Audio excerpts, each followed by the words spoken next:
আমাদের এমন অনেক বিরল সাফল্য নিয়ে এসেছেন যেটা আগে কেউ পারে নাই। অন্তর্বর্তী সরকারের আইন উপদেষ্টা হিসেবে রাজধানীর হেয়ার রোডের সরকারি বাসায় বসবাস করছিলেন আসিফ নজরুল। নতুন সরকার দায়িত্ব গ্রহণ করায় সেই বাসা ছেড়ে দিচ্ছেন তিনি। বৃহস্পতিবার নিজের ফেসবুক পোস্টে বাসা ছাড়ার অনুভূতি জানিয়ে বলেন, বাসাটির প্রতি তার এক ধরনের মায়া জন্মে গেছে। তিনি লেখেন, বাসাটার প্রতি মায়া জন্মে গেছে। আমরা যখন হেয়ার রোডের এই বাসায় উঠি সবার মন খারাপ হয়ে যায়।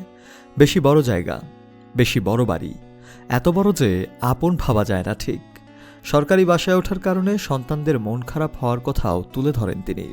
বিশেষ করে ফুলার রোডের বন্ধুদের থেকে বিচ্ছিন্ন হয়ে যাওয়ায় তারা কষ্ট পেয়েছিল বলে উল্লেখ করেন সেই পোস্টে।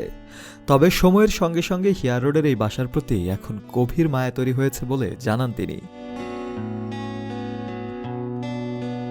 ফেসবুকের সেই পোস্টে তিনি আরও লেখেন, 2-1 দিনের মধ্যেই আমরা চলে যাব এই বাসা থেকে।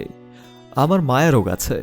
এখন দেখি এই বাসাটার জন্যেই অনেক মায়া লাগছে, বিশেষ করে ঝোপঝাড়, রোদ ছায়া, চিলের ডানা আর বিশাল আকাশটার জন্য।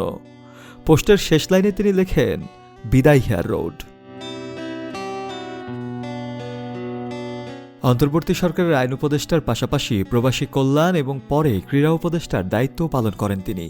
তফসিল ঘোষণার দিন থেকে ছাত্র উপদেষ্টা আসিফ মাহমুদ সজীব ভুঁইয়ার পদত্যাগ কার্যকর হলে তিনি ক্রীড়া উপদেষ্টার দায়িত্ব পালন করে আসছেন। মূলত তিনি একজন লেখক, ঔপন্যাসিক, রাজনীতি বিশ্লেষক, সংবিধান বিশেষজ্ঞ এবং কলামিস্ট। একই সঙ্গে তিনি ঢাকা বিশ্ববিদ্যালয়ের আইন বিভাগের অধ্যাপক এবং টিভি টক শো ও কলামে রাজনৈতিক বিশ্লেষণের জন্য বিশেষভাবে পরিচিত।